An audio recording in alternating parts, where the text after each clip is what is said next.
Is what it is. Listen, hey, welcome everyone. It's good to be with you today. And I was thinking about the holiday season, and maybe it's just me, but I bet most of you have this experience where the holidays sort of act like a magnifying glass sometimes, don't they? They tend to make the good times better, and honestly, they make the bad times even worse sometimes, don't they? I think about last Christmas season, I don't, December of last year. We were in our living room and had my wife loves Christmas, and so Christmas explodes in our home, right? It's there, and we have the Christmas tree. We have a Christmas village that I think could fill up this stage, right? We have layers and everything else, and we're sitting there with all of the Christmas stuff going on around us, and we're watching a movie with like all the kids there. And mine right now, so they were, I guess, 18 and 15 and 13 at the time. They're a year older now, obviously. And so they're all there, and we're sort of at that place in life where all of us being together is a pretty rare thing, right?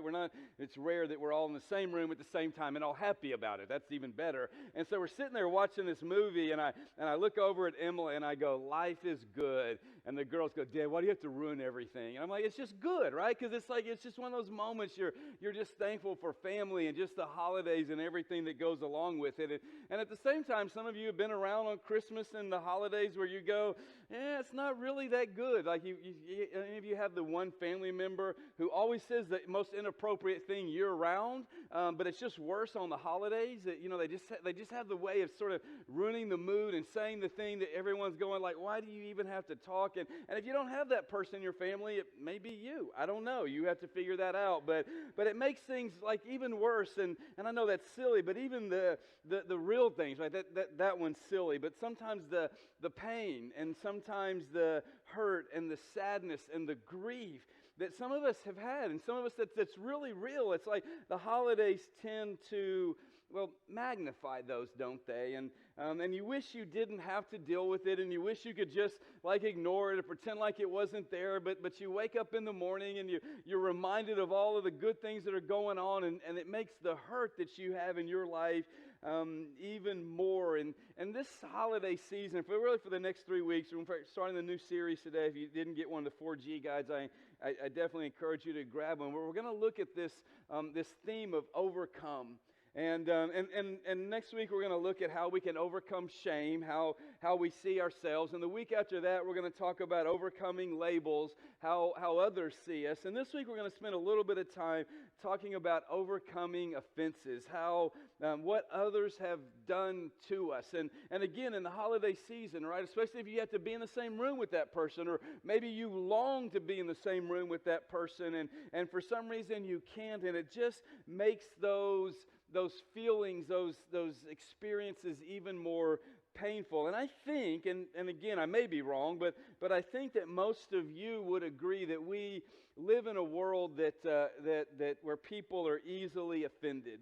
Right? I mean, how many of you know that? How many of you know someone who's easily offended? Don't raise your hand and definitely don't point. But how many of you know someone? How many of you, if we're being honest with yourself, like I get offended at some things that maybe I shouldn't, like, you're driving down the road and you on 71 or whatever, and you let someone in and they don't give you the wave, and you think you godless pagan, and some of you whip around them and try to box them in because they didn't wave at you when you let them in. Or how many of you have opened the door for someone, they don't give you the little, like, little head shake, thank you kind of thing, and you think, I'm never opening the door for you again. You jerk, right? Because you didn't acknowledge it. Or how many of you have been talking to someone and they're on their phone, and you're like, well, this isn't important, I guess, because you're not even paying attention to me, and we get a little offended sometimes. And not to mention even the stuff that goes along that's unique to the holidays. Like, how many of you have that family member who always comes to the family meal and never brings anything but Tupperware to take leftovers home,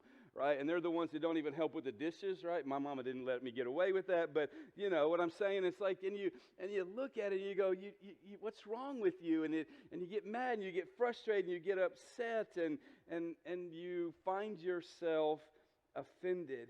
It's always been easy to be offended. This is not a new thing. I think what's new is that we even have this whole added level of social media that just makes it even worse, doesn't it? I've had, again, people tell me, man, I'm mad at them because they didn't like my post, or because they didn't respond fast enough, or I didn't even know that's the way that they felt or that they thought. And and we find ourselves, well, easily offended. And I realize that these are all sort of small things, but again, what happens when it's something that's real, when we've been hurt or abused or betrayed or lied to by someone that we thought loved us or cared for us or wanted the best for us. And while the truth is, while these things are painful, and they are, and they're real, and at no point in time today am I going to minimize the pain that some of you, or the offenses that some of you have experienced. The truth is, they do not have to consume us. And in fact, I want to share with you a principle that someone taught me a long time ago, and it's I don't always remember it, but when I do, it has a profound effect on the way that I view people and the way that I view my life and the way that I view when people do things that hurt me. And it's simply this, that your life is too short and your calling is too great to live offended. I really want us to get this, right? Because if we don't get this, nothing else I talk about today is going to matter. In fact, and if we do get this and you don't hear anything else, but you get this one statement, I think it'll change and transform many of our lives. You see, your life is too short and your calling is too great to live offended. James tells us that our life is like a mist. It's here today and it's gone tomorrow. And some of you know that to be true, don't you? Doesn't it feel like yesterday that it seems like your kids were small, or yesterday you were just getting married, or yesterday you were starting that job, and suddenly you look up and it's like years have passed and you go, where did all of the time go? My kids were laughing at me as we were at Disney this last week because here's one piece of Disney advice, okay? And you don't have to take this advice. If you ever go, and don't, look, you get to do what you want to do and spend your money how you want, but if your kid can't talk, don't waste your money on Disney because they ain't going to remember it, right? And so you got all these kids who are tired and worn out and they're frustrated, and mom and dad are frustrated with them, right? And so that adds to the magic, right? Because mom and dad are yelling at the kids. And I felt like it was my job, and it's just as me taking this on, was to remind all of the parents of all the crying kids, they grow up and become like mine one day. And you're going to wish for it to be like then. And they looked at me like, well, I just wish them to stop screaming. And I'm like, hey, I know, but you brought them and you made the choice. So guess what? Enjoy. I didn't say that, but I felt like saying that's the internal monologue going on in my mind. And my kids are laughing. Dad, how many times did you say that? I go, I don't know, but I just want to encourage parents because, like, it seems like yesterday my kids were the little ones who were tired and exhausted and crying and screaming and all of it goes along with that. And now they're getting ready to leave me. And they're like, can we go faster? Not really, but it happens so very fast. Life is short. But not only is our life short, our calling is great. You see, as Christians, we are called to take Jesus in this world. As Christians, we are called to be a light in a very, very, very dark world. And being offended, listen, when I live my life offended at what others said, at what others did, at what others didn't say, or what others did not do, when I allowed my life to be defined by people who have offended me, I take my focus off what's truly important. Because when I'm offended, what is the focus on? It's on me, rather than this life that God has given me and rather than the calling that God has given each and every one of us. This is why Solomon, I believe, tells his son this. He says, a person's insight gives him patience, and listen to this last part, his virtue is to overlook an offense. There's three words that I want to point out in this verse, right? The first is virtue, and whenever we see the word virtue in the Hebrew, what we need to think of and what it means and what the people who are reading it would have thought was virtue was something that God says has eternal beauty to it. And so what Solomon is saying to his son here in Proverbs is that you want to know what's eternally beautiful to God. You want to know what God looks at and goes, that is something that is truly beautiful in His eyes, and it should be in our eyes as well. Well, a virtue, something eternally beautiful, is to overlook. Now, here's the key. Overlook does not mean pretend like it doesn't happen. If I take this bottle of water and I drop it, and you go, why did you drop that bottle of water? And I say, well, I didn't drop it. And you go, well, I saw you drop it. No, you have to overlook it, pretend like it didn't happen. That's not what overlook means. Overlook's not saying something didn't happen. Overlook is saying, and I'm going to let go what happened. I'm not going to let what happened define me. I'm not going to react to what happened. I'm not going to allow it to determine who I am. And so he says, listen, you want to know what's eternally beautiful is to overlook an offense. To overlook something something that someone has done or did not do that we thought that they should. And it's real and it's legitimate. He's not saying like, guys, quit being silly and act like the offense didn't happen. He's acknowledging that someone offended, someone did something wrong, someone hurt you, someone lied to you, someone did something broken that you're suffering as a result of. And he's saying, guys, listen, but here's the thing. The offense may be real, the offense may be legitimate, but you can choose to do something that's eternally beautiful and overlook it. You see, our world tells us that if someone does us wrong, what do? We got to get even. Even if we're not going to get even, we're going to be offended, and we're not going to let them do that wrong to us again. I mean, it's not right. They did something wrong, and the Bible is acknowledging, yes, they did something wrong, but just because someone does something wrong does not mean that I have to personally take offense of it. In fact, I believe that God is telling us through Solomon to rise above those who hurt you and choose to not let their life and behavior define you. That we have a choice to make. It's not ignoring it or pretending like something didn't happen. It's saying that I'm going to choose to let this go rather than allow it to weigh me down. René Descartes was a 17th century philosopher. He's most famous for the phrase, I think, therefore I am. Some of you probably at least heard that before, right? And he was the one who said it. But he also said that whenever anyone has offended me, I try to raise my soul so high that the offense cannot reach it. It's the same thing that Solomon is saying, that, hey, you know, it's internally beautiful to let go so that I can rise up. To let go, to overlook, to not allow it to affect me so that I can rise up even though someone has done something that's wrong.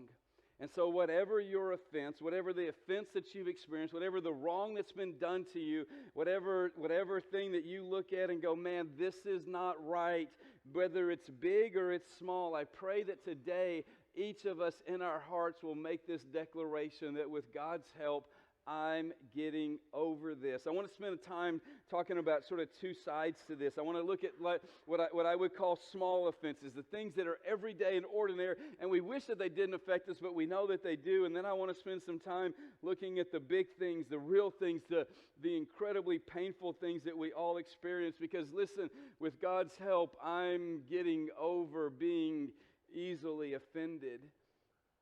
That with God's help, it's not something I can do on my own. It's not something we can even get together and do. It's only because of who God is and what He's doing in us that we can choose to get over being easily offended. Look at what the Apostle Paul says when he says, therefore I, the prisoner in the Lord, urge you to walk worthy of the calling you have received. Like, what's he saying? Like, listen, you have received a calling in your life. Your calling is too important. And so I want you to walk worthy in the calling that you have received with all humility and gentleness, with patience. And here's the key, bearing with one another in love. How many of you know someone who's perfect? And I'm not talking about how many of you know someone who thinks they're perfect. Like, that's different. I'm not like I know a few people who think they're perfect, right? I may have been accused of that myself, okay? So I'm not asking how many of you know someone who thinks they're perfect. I'm asking you, how many of you know someone who's perfect? How many of you are perfect? And before you raise your hand, I get to talk to your husband or wife about this, or your kids, right? How many of you are perfect? None of us are, and we know that, and that's why Paul is telling us that we need to what? Bear with one another in love. Some of your translations may actually say make allowances for. That's really what that idea that Paul is saying is that I know that people are going to offend. I know that people are going to say things that are foolish. I know that people are going to do things that they shouldn't do. I know that people are going to not, maybe intentionally, maybe unintentionally, but I know it's going to happen, so I'm going to make allowances for. Bear, prepare, almost expect it and make the choice that I'm not going to allow their offense to affect me, but instead I'm going to bear with them in love. And that word of love is the Greek word agape, which means I want to do the best for you regardless of who you are. It's the love that God has for us when He says, I'm willing to die for you, even if you never accept the gift. I'm willing to die for you, even though I know you're going to keep on sinning. I'm willing to do everything I can for you, even though I know you're going to keep doing the same dumb thing over and over and over and over and over again. And He's saying that this is how we need to treat each other. You know why this is so hard for us? You know why it's so hard for me, right? It's simple, because I tend to judge others by their actions while judging myself by my intentions. Right? Can you get that? Like, I tend to judge others, and so do you. We all do. This is just sort of nature, right? The way we are. That we tend to judge others by their actions, and we tend to judge ourselves by our intentions. So someone does something wrong to me. What is my thought? You meant to do that. Look at how messed up you are. You don't even care about me or anyone else. You're only about yourself. So I judge them by their actions. But when I do something that's hurtful, when I do something that causes others pain, when I might offend someone to others, I go, well, that really wasn't my intention. That really wasn't what I didn't mean to hurt you. And yet we've all had, haven't we, bad days. And we've all misspoken. And we've all reacted out of frustration. And what I believe Paul is telling us to do here is to allow others the grace that you want for yourself. That maybe their bad driving wasn't a deliberate attempt to ruin your day. Maybe their snarky remark wasn't even about you. Maybe they walked by without saying hi because they've got something heavy weighing on their mind and in their heart, and they just were distracted. Maybe they didn't comment on your social media post because they didn't see it. And rather than being offended at things that aren't about us, what if we treated other people the way that we would want to be treated in our moment of weakness? Consider our circumstances. Consider the difficulty I have. Ask if you can help, or at least pray for the other person. The bottom line is, don't waste your energy and your time building a case against someone based upon something that had nothing to do with you. Haven't we all been guilty of that? Someone does something that we look at as wrong, as offensive, as hurtful, and we go, well, let me tell you everything that's wrong. And let me tell you what I would say to them if I had the opportunity to say to them. We start to build this whole case in our mind. Some of you have driven down the road rehearsing what you would say to that person because they just accidentally cut you off in traffic.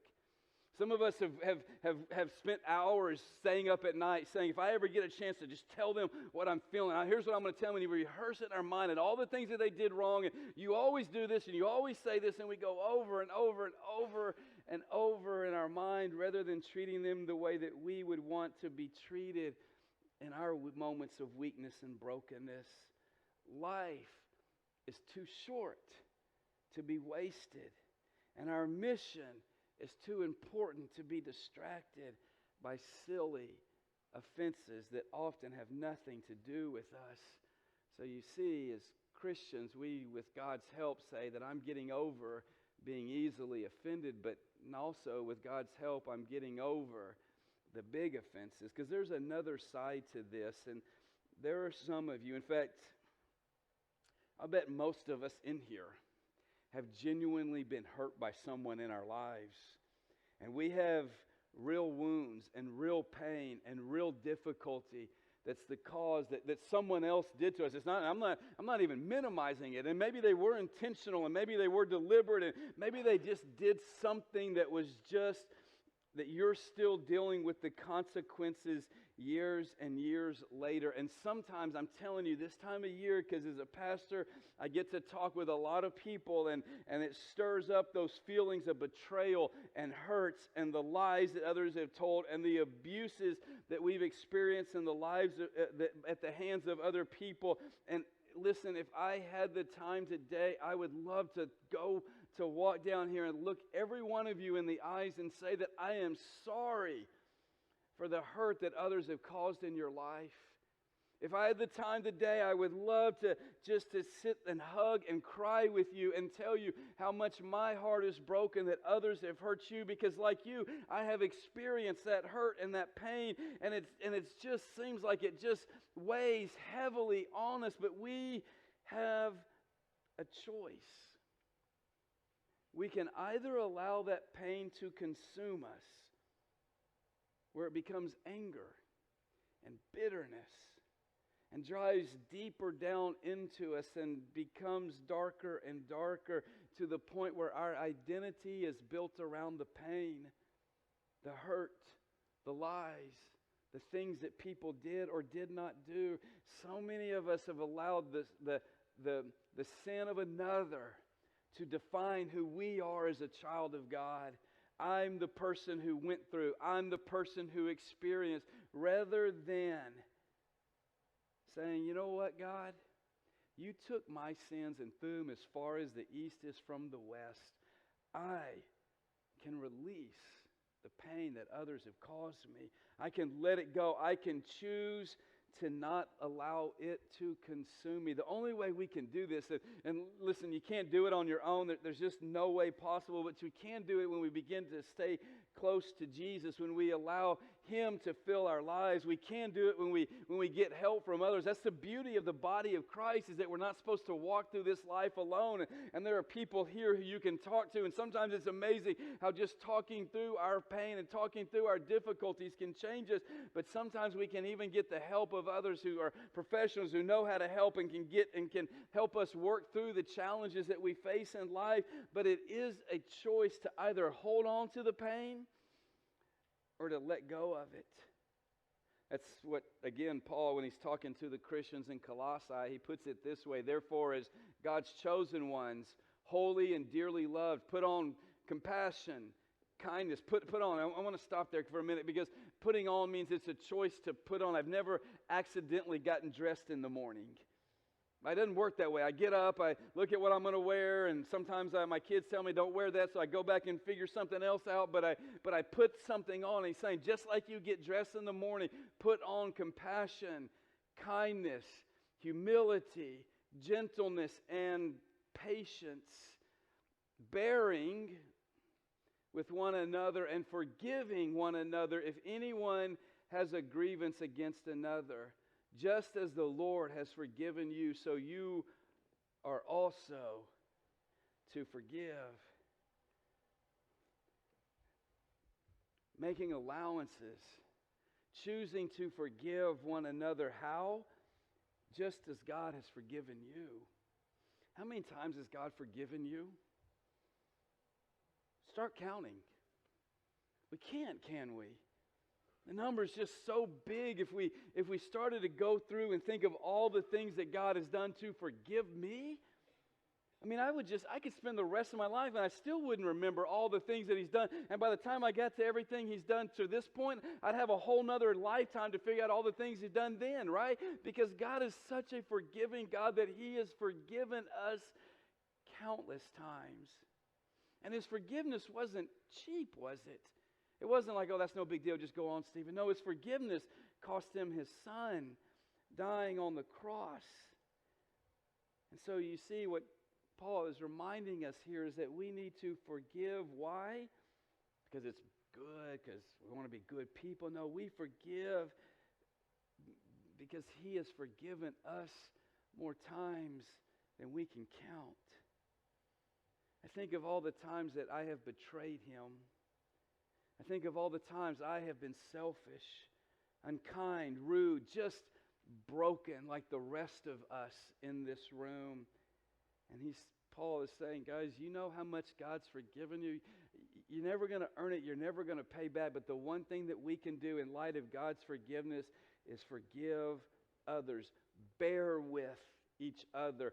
Forgive each other. Even everyone, anyone, right? All that have a grievance against another. And every one of us may have a big, legitimate grievance against another. And every one of us can choose to say, I will forgive you. I will forgive you. I'm reminded of the story of Joseph, not Mary and Joseph, but Joseph, Old Testament Joseph, right? And Joseph was this young man when he was Daddy's favorite because Joseph's mother was his dad's favorite wife, which there's a whole lot of issues there we don't need to go into, but right, it wasn't God's best, but it's the reality of it. And so because whenever you've got the youngest who's Daddy's favorite, the older siblings tend to sort of get upset about that, right? Doesn't make for a good family dynamic, and they didn't like their brother, and yet their brother kept getting gifts from the dad, and then the brother has this dream where Joseph has this dream, where one day all his brothers are going to bow down before him, and they're like, I don't know who you think you are, you little punk, but I'm never going to bow down before you. And maybe not exact translation, but it's pretty close to what they said, I think, and they get really mad. In fact, one of the brothers wants to just kill him, like, we'll just be done with you, we'll show you who's going to bow down to who, and a couple other brothers go, let's don't kill him, let's just sell him into slavery. I don't know what's a good option. So they sell Joseph into slavery, and he goes from his people and his land with his family, and as a teenager, he's taken into slavery in Egypt. And there are times in Egypt where things are going really well, and time in Egypt where he goes really bad. He spends years in prison for a crime he never committed. He gets abused and taken advantage of, and his life is difficult for many, many, many years because his brothers hated him so much and sold him into slavery. And finally, because God is the God who he is and does the things that he does, he took this guy Joseph, this little kid who's now a man, and he puts him basically in charge of Egypt. He gives Pharaoh a dream, and he tells Joseph the meaning of the dream, and Pharaoh goes, dude, if you can figure this out, then you can figure out how to run the country. And so he puts Joseph in charge of running the country, and there's a famine that's going to come, and Joseph does the very wise thing of preparing and getting ready for the famine. And then when the famine comes, his brothers come looking for food in Egypt because they hear Egypt has food, and they don't recognize their baby brother Joseph because when they last saw him, he was a teenager, probably struggling and crying and scared to death, and now he's in charge of all of Egypt. And the brothers don't recognize him, but Joseph does. Now let's be real. Let's put ourselves in his situation. Let's flip the tables. Let's say you're Joseph, and someone in your family had sold you into slavery and caused all kinds of pain and all kinds of... I know it worked out well in the end, but come on, there was a whole lot of offense. There's a whole lot that's wrong. What would you have done? Wouldn't you want to just get back a little bit? Wouldn't you just maybe want to be tempted to say, you know what, you figure out your own life and your own things, because look at all of the stuff that you did to me that was wrong, so why should I even give you anything to eat? I mean, some of you, this is the thing that you dream about, right? The person that hurt you, you dream about the day where maybe you can have power to get even with them for the pain that they caused you. And Joseph is in that position, and what does Joseph do? He forgives his brothers. And when they realize what all is happening and what all is going on, they fall down on their face and say, please forgive us. And Joseph goes, listen, guys, it's okay, because you meant it for evil, but God did something beautiful out of it. And the only way God was able to do something about it was because Joseph had to let go of the offense that was real and was legitimate. And anyone who was looking at it as an outsider would say, Joseph, you have every reason to be mad and upset at your brothers. But Joseph goes, you know what, I'm going to make a choice to let this go. And because he let it go, he went higher. Because he let it go, he became more Christ-like. Because he let it go, he was able to save not only his family, but an entire nation of people. Some of us need to let go of the real, and they're real, and they are painful, and they are difficult, but we need to let go of the offenses that others have done to us, because all it's doing is holding us down, keeping us from being the men and women that God created us to be. Now let me be really clear here, because there is a huge difference in forgiveness and reconciliation. Forgiveness is when I say that I choose to let go of the offense that another has done, and I'm not going to allow it to control me. Reconciliation is when the other person repents, and then you can begin to changes directions, and then you can begin to restore the relationship. And while as Christians we should always desire reconciliation, as Christians we must forgive. because unforgiveness only holds us down. And as I hope that you get, your life is too short and your calling is too great to live offended. Who's the one who's offended you? I know you don't have to work hard to find their name, do you? You don't have to work hard to think about it. Their face is in your mind right now. You're maybe dreading having to see them over the holidays. You're thinking about the one you have to go to work with next week. You're thinking about that friend who used to be your friend, but they did something that was that hurt you or offended you. Who is it that hurt, offended you? And today, will you realize that your life is too short? And your calling as a child of God is too great to allow that distraction, to allow that weight to keep you down. And maybe today is the day you say, God, help me let this go. Help me release this. It may not happen overnight. It may not be easy. You may have to get help. You may have to really work on your spiritual relationship with God. But I'm telling you, if you're willing, you can let it go. Just like Jesus forgave you, you can forgive others. Your life is too short, and your calling is too great to live offended.